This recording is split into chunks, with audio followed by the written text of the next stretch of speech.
Bonjour à toutes et à tous, ravi de vous retrouver sur le plateau d'APE, Agir pour l'environnement, votre rendez-vous hebdomadaire entièrement consacré à l'environnement. Aujourd'hui, on va parler de l'alimentation, comment arriver à manger sainement. Est-ce que on est capable de manger sainement et de protéger l'environnement alors que autour de nous, il y a effectivement ces publicités qui nous incitent à manger des pizzas, des boissons sucrées qui sont pas forcément très bonnes pour la santé. Alors, oui, c'est possible d'arriver à manger sainement tout en respectant l'environnement. En tout cas, moi, j'y crois. Tout de suite, le sommaire.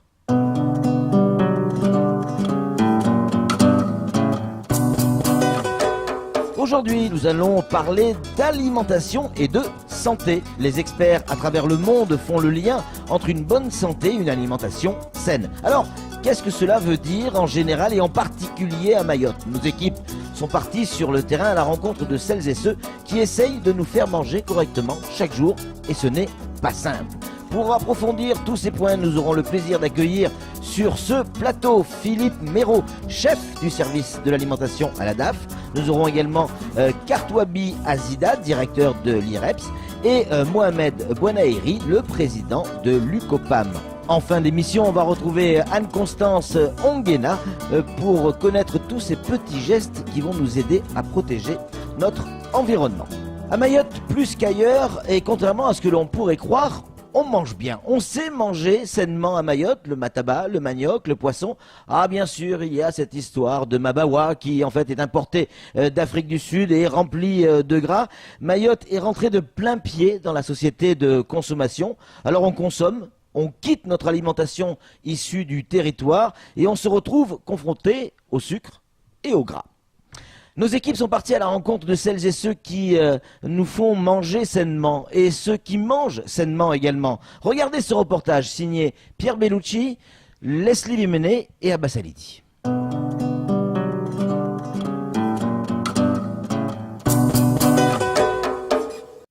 Pour le romancier ougandais Moses Isegawa, bien manger est un objectif digne de toutes les luttes. Aujourd'hui, l'alimentation est au cœur des enjeux environnementaux, sanitaires et socio-économiques. Déforestation, érosion, réduction de la biodiversité, épuisement des ressources d'eau douce, pollution de l'air et de l'eau, l'empreinte environnementale du champ à l'assiette ne cesse d'augmenter. L'élevage représente à lui seul 18% de l'ensemble des émissions de gaz à effet de serre. Face à l'augmentation des besoins à l'échelle de la planète, la notion d'alimentation durable a ainsi fait son apparition. Mais alors comment faire pour mieux se nourrir à Mayotte? Je sais pas. Je sais pas. Là, je sais pas. Manger plus sainement, il faut éviter tout ce qui est pesticides. Pour l'instant, on a encore l'avantage d'avoir les bananes et les maniocs qui sont pratiquement bio, je veux dire. Il faut manger 5 fruits et légumes par jour. Mettre en valeur les produits sur Mayotte, parce qu'on a quand même, il y a des beaux produits sur Mayotte. Plus en fait de légumes, parce qu'il y a des bons légumes ici. Cultiver plus. Consommer 5 fruits et légumes par jour, ne pas manger trop sucré, trop salé, en trop grande quantité. Pour notre santé et la santé de la planète, il convient de changer nos habitudes alimentaires. À Mayotte, l'IREPS multiplie ainsi les interventions en milieu scolaire afin de sensibiliser petits et grands sur l'importance du mieux manger. À partir de cette année, on va investir le terrain des parents. On a invité les parents d'intégrer nos projets dans le système scolaire et comme ça, d'ici l'année prochaine, on pourra faire l'évaluation du changement de comportement alimentaire.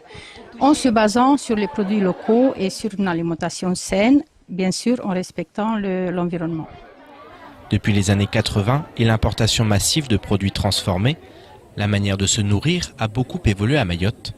Aujourd'hui, l'alimentation basée sur les produits locaux n'est plus la référence, même si certains, comme Tanlimi, restent attachés à la cuisine traditionnelle. Là, j'ai coupé les légumes après dans mon jardin et je les ai lavés. Je vais les émincer, Thomas. Quand on aura fini, je vais les réserver. Je vais râper la noix de coco. Ensuite, je vais faire la crème de coco. Puis je vais cuisiner, je vais mélanger avec du poisson que j'aurai juste cuit à l'eau. Selon plusieurs études, une bonne alimentation permettrait de gagner 10 ans de vie en bonne santé. Pour cette conseillère conjugale et familiale, Alimentation et environnement sont d'ailleurs indissociables.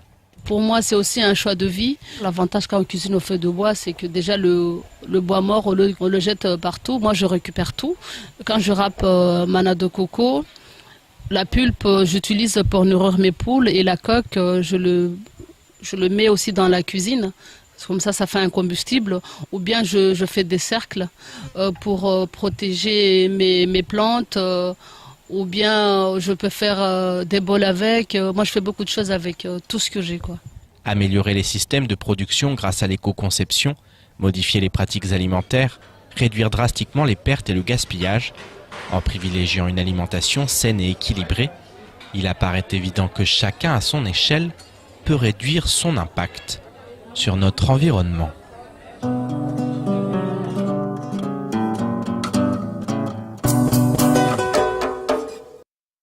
Ça donne fin tout ça, bien évidemment. Quels sont les comment comprendre le lien entre l'alimentation et la santé? C'est le premier sujet que l'on va aborder avec nos invités. On va leur dire bonjour. Philippe Méraud, chef du service de l'alimentation à la DAF. Philippe, bonjour. Bonjour. Merci d'être avec nous. On a également Kartouabi Azida, directeur de l'IREPS. Kartouabi, bonjour. Bonjour. Et puis Mohamed Bouanaïri, président de l'UCOPAM. Président, bonjour. Bonjour. Merci à vous tous d'être présents. Quels sont les principaux problèmes de santé liés à l'alimentation à Mayotte?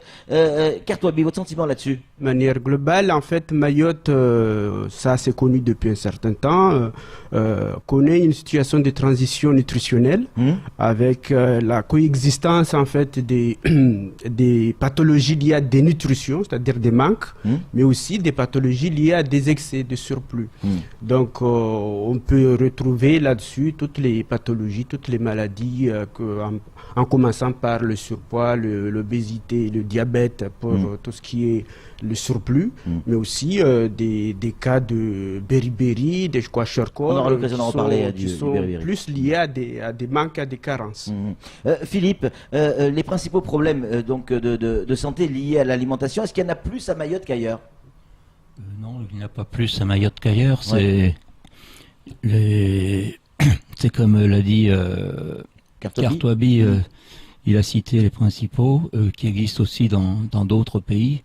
Il y a peut-être plus de problèmes quand même à Mayotte que dans certains départements métropolitains, mais c'est lié à l'alimentation qui est pas toujours équilibrée. Ça dépend de... Parce qu'on peut trouver une alimentation saine à Mayotte, mais après c'est l'addition de ces différents produits qui fait que c'est plus équilibré en fait. C'est ça, oui. On peut trouver une alimentation saine à Mayotte. Si on passe par les circuits, on s'approvisionne dans les circuits formels, donc contrôlés, on arrive à trouver une alimentation saine. C'est possible, y compris à Mayotte, bien évidemment. Kartouabi, est-ce qu'il y a... On parle souvent de malnutrition à Mayotte, mais est-ce qu'elle existe vraiment? Oui. On peut vraiment parler de malnutrition à Mayotte? Oui, parce qu'en fait, la malnutrition, il faut bien distinguer la chose, ou bien il faut bien savoir que la malnutrition peut être aussi une surplus. Une mauvaise malnutrition, c'est une mauvaise alimentation. Donc ça peut être un surplus, mais aussi une dénutrition, c'est-à-dire une carence. Donc là, c'est un manque. Un manque. Donc on a une malnutrition à Mayotte. Alors, vous avez parlé tout à l'heure de cas de beriberi, c'est une maladie grave qui peut entraîner le décès. Ça, on le sait. Pourquoi? Parce qu'en fait, c'est une maladie que l'on retrouve plutôt dans le tiers-monde. Pourquoi on la retrouve à Mayotte?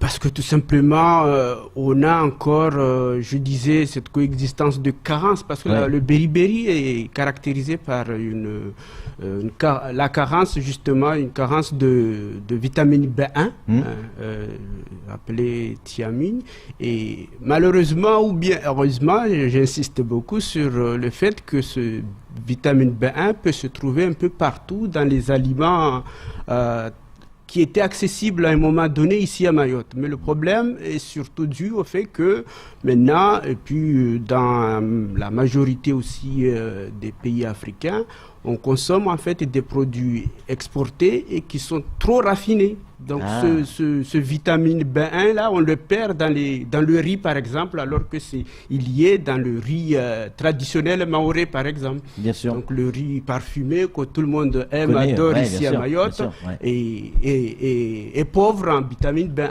Ouais. Président Mohamed Bouanaheri, c'est quoi les produits traditionnels mahorais qui sont bons pour la santé? Est-ce qu'aujourd'hui ils sont identifiés?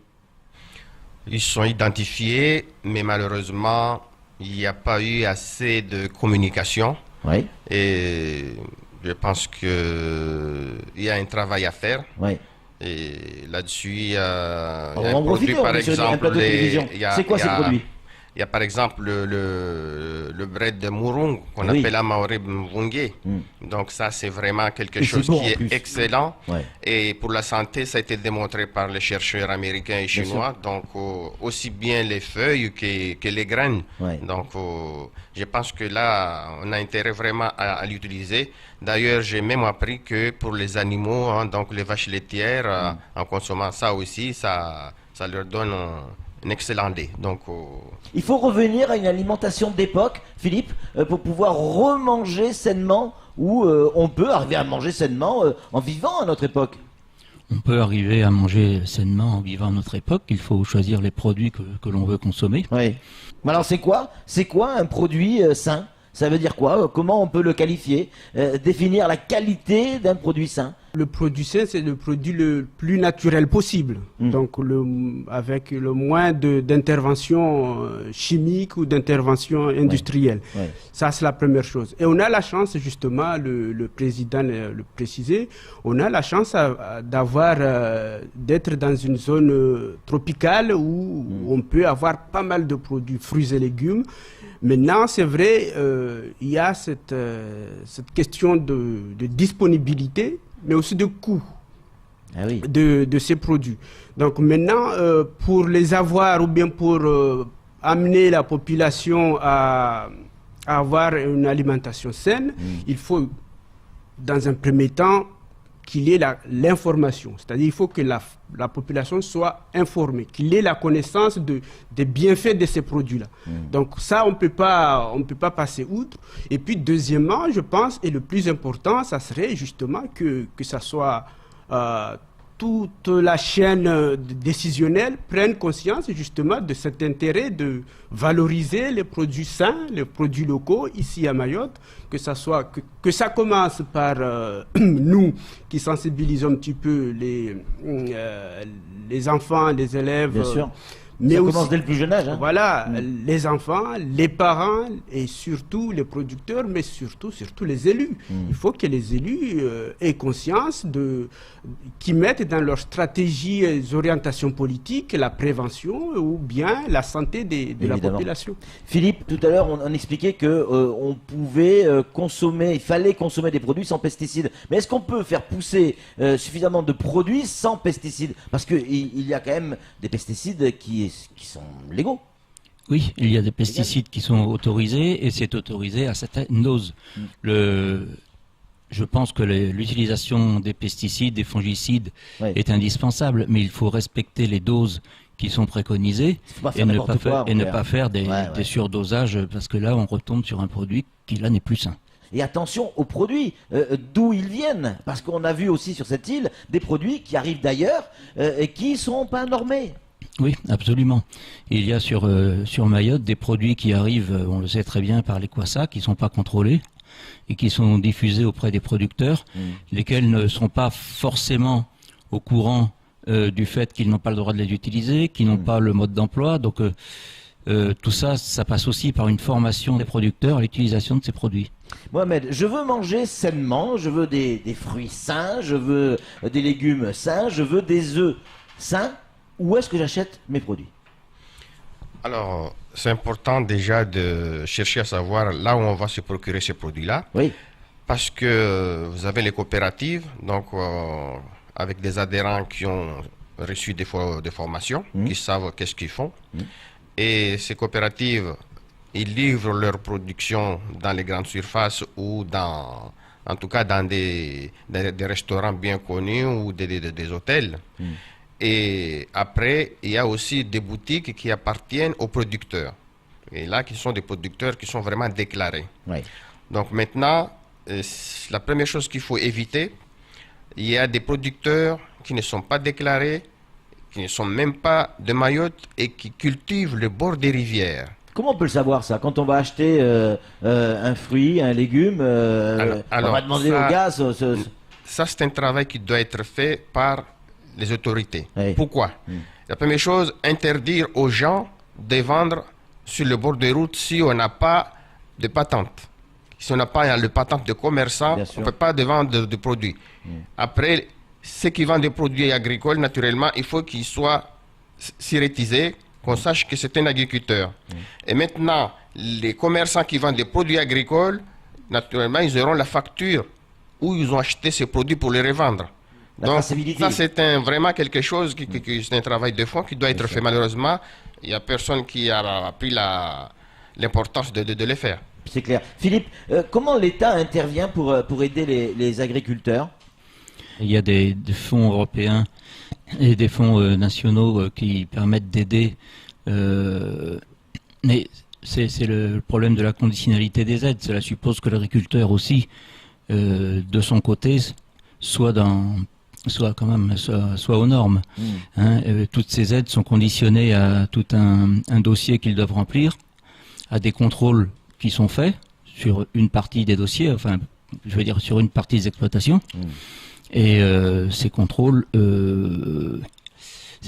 peuvent amener à une baisse de l'aide. Bon, l'agriculteur a l'impression d'être sanctionné, mais en fait c'est une aide pour lui, pour qu'il se mette aux normes, et c'est une aide aussi pour le consommateur, bien sûr, si l'agriculteur est aux normes. Manger sainement, on a l'impression que ça coûte plus cher que de mal manger. Alors c'est un peu cru ce que je dis, mais c'est une réalité. Alors souvent maintenant ça devient à la mode, il faut manger bio pour avoir le sentiment de manger sainement. Et quand on voit un pot de quelque chose en bio, avec l'écrit bio dessus, et quand il n'y a pas écrit bio, c'est le double du prix. Est-ce qu'on pourrait arriver, et comment on pourrait arriver à manger sainement sans pour autant que ça coûte plus cher? Manger sainement, aujourd'hui, c'est un sacrifice. Philippe, par exemple. Et il est certain que pour manger sainement, ça coûte plus cher, parce que comme le disait Mohamed tout à l'heure, il faut se fournir dans des endroits qui sont suivis, dans des GMS, auprès des coopératives. Qui ont des frais supérieurs aux producteurs. Parce qu'ils ont des charges, effectivement. Qui est supérieur à celui qui vend au bord de la route le poisson ou les tomates. Donc forcément, ça coûte plus cher. Et la vente illégale. Voilà. Entre autres. Votre sentiment? On est obligé de payer plus cher pour manger sainement aujourd'hui? On ne peut pas trouver un autre moyen?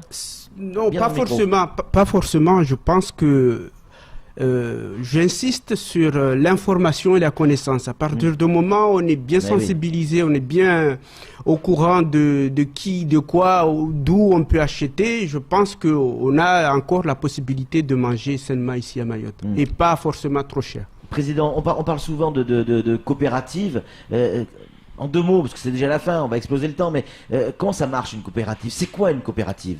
Une coopérative, c'est un groupe d'hommes et de femmes agriculteurs et qui ont décidé de travailler ensemble pour régler les problèmes qu'ils ont tous ensemble, si ces problèmes sont les mêmes. Des problèmes liés à la production ou à la commercialisation? On fait tout.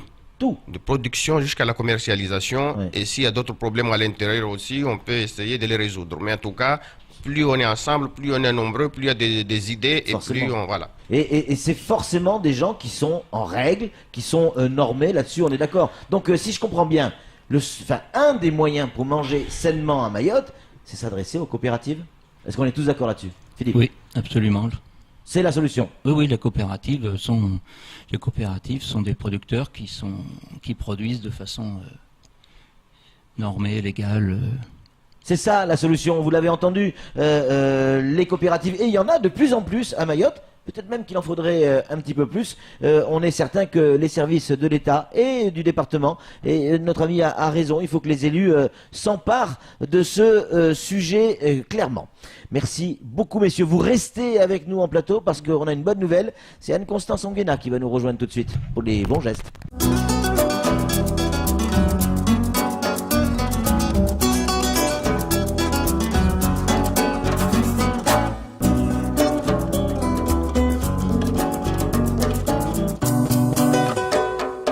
bons gestes d'Anne Constance, hein, entre autres. Combien il y a de cas de malnutrition infantile à Mayotte? On connaît le chiffre exact? Oui, Médecins du Monde a fait un certain nombre d'études et de calculs et il semblerait que 7% des enfants de moins de 5 ans à Mayotte souffriraient de malnutrition, plus ou moins grave, mais 7% des enfants de moins de 5 ans, c'est énorme. Oui, c'est complètement... Dans un département français, c'est très inquiétant. Dans un département français, qui plus est, donc de la 5e puissance mondiale, faut-il le rappeler? C'est ça. Ouais. Dites-moi, Anne-Constance, 90% de la culture vivrière, ça veut dire quoi? Parce que c'est des chiffres qu'on a réussi à choper ici et là, mais ça veut dire quoi précisément? Alors, ça veut dire que 90% des terres sont cultivées de manière vivrière. La culture vivrière, hein, c'est dans le cercle familial, a priori non destiné à être vendue. Et c'est un petit peu tout ce qu'on s'est dit pendant cette émission, c'est que c'est le circuit formel qui permettra de tendre vers la qualité. Donc 90% de terres destinées à la culture vivrière, c'est bien parce qu'on mange des choses qu'on produit, mais en même temps, ça ne permet pas à des agriculteurs et à des exploitants agricoles de s'installer et de développer de véritables filières structurées, normées, pour nous permettre de mieux manger. Mal manger et la santé, forcément, c'est aussi prendre des risques, notamment cardiovasculaires. Il y a eu un sondage, une étude qui a été faite, qui révèle que 35% des hommes et 32% des femmes étaient en surpoids. On peut croire ces chiffres? Oui, c'est une étude sérieuse qui a été faite sur Mayotte. Alors après, on peut se dire, est-ce que c'est bien ou c'est pas bien? Parce que 35, 22, 53, enfin voilà. Donc non, c'est pas bon parce que le taux de prévalence du diabète, donc prévalence, taux de survenance, le nombre de fois où on trouve, c'est 4,9% en France métropolitaine et c'est 10,5% à Mayotte. Donc plus du double. Donc ce qui veut dire qu'il y a quand même un vrai problème de troubles alimentaires et surtout une personne sur deux souffrant de diabète à Mayotte ne le sait pas. Donc ne se soigne pas. Qui n'a pas mangé de fruits à pain frits? C'est excellent, on est tous d'accord là-dessus. Alors on dit souvent, attention, c'est mauvais pour la santé, trop de friture. C'est vraiment le cas? C'est vraiment mauvais? Oui, c'est vraiment mauvais pour la santé. C'est bon? Bah oui, mais c'est bon, mais c'est bon au goût, mais il faut le faire avec modération, puisqu'une portion de friture, que ce soit du fruit à pain, du manioc, du songe ou bien de la pomme de terre, c'est 180 grammes en moyenne. Et 180 grammes de friture, c'est 800 kilocalories par jour, sachant qu'on peut en manger 2100. C'est pas terrible. C'est à peu près 40% des besoins en matière grasse qui sont comblés par cette petite portion de friture dans la journée et 60% des besoins en sucre. Donc oui, il faut le faire de temps en temps, mais pas tous les jours. Et surtout il vaut mieux pas mettre son fruit à pain à griller dans un feu, c'est mieux? C'est mieux, je pense. C'est beaucoup mieux. Exactement. Et même bouilli, c'est excellent. C'est excellent. Des chiffres, Anne-Constance. Vous en avez plein de petits chiffres? Alors les chiffres, là, j'ai fini. C'est fini? Oui. Ça veut dire que l'émission est terminée? Non, maintenant j'ai des gestes. Alors, passons des chiffres aux gestes. Donc, premier geste, très important, c'est je consomme de moins en moins de boissons gazeuses, sucrées. Facile. Oui, mais c'est mieux l'eau, et même l'eau pétillante, c'est mieux que d'autres boissons sucrées. Je m'efforce de manger des légumes et des fruits locaux, donc non importés, parce qu'on peut trouver dans les circuits formels des fruits et des légumes de bonne qualité. On l'a vu tout à l'heure avec le président et nos invités dans les coopératives.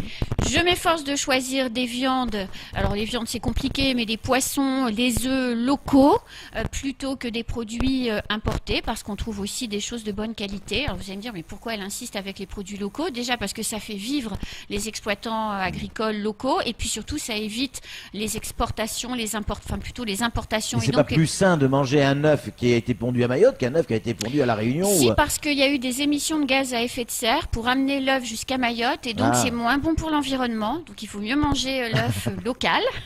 Et allez, puis en dernier, je prends le temps de m'asseoir pour manger plutôt que de manger debout à la va-vite, parce que du coup on est en meilleure santé après. Ouais, et puis on évite les gaz d'effet de serre également.